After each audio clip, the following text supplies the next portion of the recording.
Hello mga kasulid natin dyan. So welcome nga pala sa aking YouTube channel. Ito nga pala yung unang videos ko na gagawin sa pagbablog. Sana po supportahan nyo po ako sa mga upcoming videos ko. And then ma-inspired ko po kayo sa mga videos na i-download ko. Sa mga about sa pagkukuking, about sa mga entertainment, sa adventure.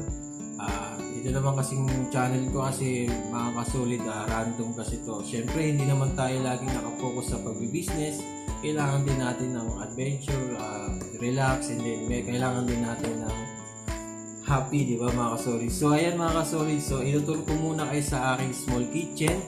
So malalaman nyo po yan sa mga upcoming videos ko, kung ano po yung mga ginagawa ko, then kung ano po yung mga binibenta ko sa online. So online po yung business ko mga kasolid. So pagkain po siya.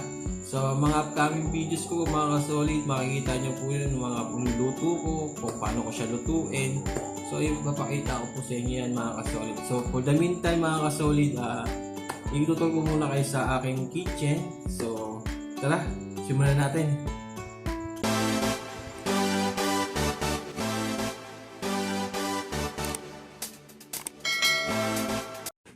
So hello mga kasolid natin dyan. So tara, ituturo ko kayo sa aking may wagang rep. So kung nakikita nyo po, may tindahan po dyan mga kasolid dyan. Yan yung tindahan po ng nanay ng partner ko, yung asawa ko. So ito naman po, may isang rep po dyan, pero hindi po sa atin yan. So kasi dyan kasi yung mga soft drinks na tindahan niya. So ito po yung sa atin yan. So itong rep na to, napakatibay na itong rep na to kasi matagal na yung rep na yan. So model na, matagal na yung model na yan. So yung likod nga niyan, na kinalawang na. Kaya kapag inusog mo na siya, mga kasolid, na yung tangke, natatanggal na. So ginawa na lang namin ng paraan. Dahil kinalsuan na lang namin ng plywood para yung tangke umangat. So ayan mga kasolid, yan yung stock ko. Yan yung mga kasolid, yung mga stock ko. So halos lahat mga kasolid, wala na talaga naman. So naubos na po talaga siya. So lahat yan bibilin ko, mamamalengke ako. Mamamalengke ko yan, halos lahat wala na. So salamat lahat sa mga mu-order sa akin, sa mga walang sawang mu-order sa akin. Kasi doon ko lang naman yung kinukuha yung mga pangailangan namin. So although na may trabaho yung partner ko, syempre hindi pa rin sapat, kailangan ko rin kumayod. So ito naman yung kitchen ko mga kasolid yan. So yan, ito lang yung small burner ko, isa lang siya. So kapag maraming order, talagang hirap na hirap ako niyan. Pero kapag hindi naman talaga siya, hindi ko na kaya, at hindi na available naman tong isang burner na to, diyan na lang ako nagluto. Pero exclusive lang talaga yan dito sa namin sa pagluluto ng mga pagkain sa araw-araw. Ito lang talaga yung akin. Sa nanay niya to, sa nanay na kasama ko to eh. So ngayon mga kasolid, meron akong tangke. Yan. So ayan po yung mga kasolid. So ito yung mga gamit ko. So meron din akong pressure cooker kasi pag nagpapalambot ako ng mga karne. So kailangan ko talaga yan. Ito yung pinaka-importante sa akin, yung pressure cooker.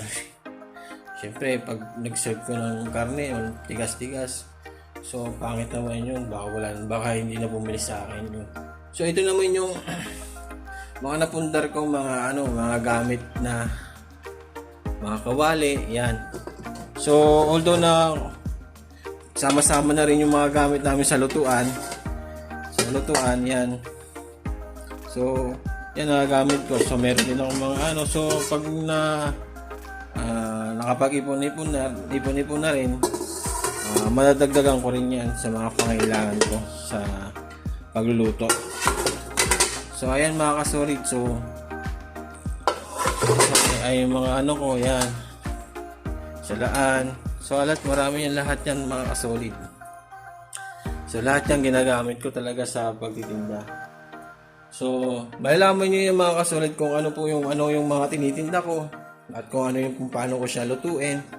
So malalaman nyo sa mga upcoming videos ko. Sana supportahan nyo po yung mga upcoming videos ko mga kasolid, kasi doon nyo po yung malalaman kung ano niluluto ko at kung paano ko po siya lutuin mga kasolid. So ayun mga kasolid, napakita ko na sa inyo yung aking kitchen, saka yung may waga kong rep.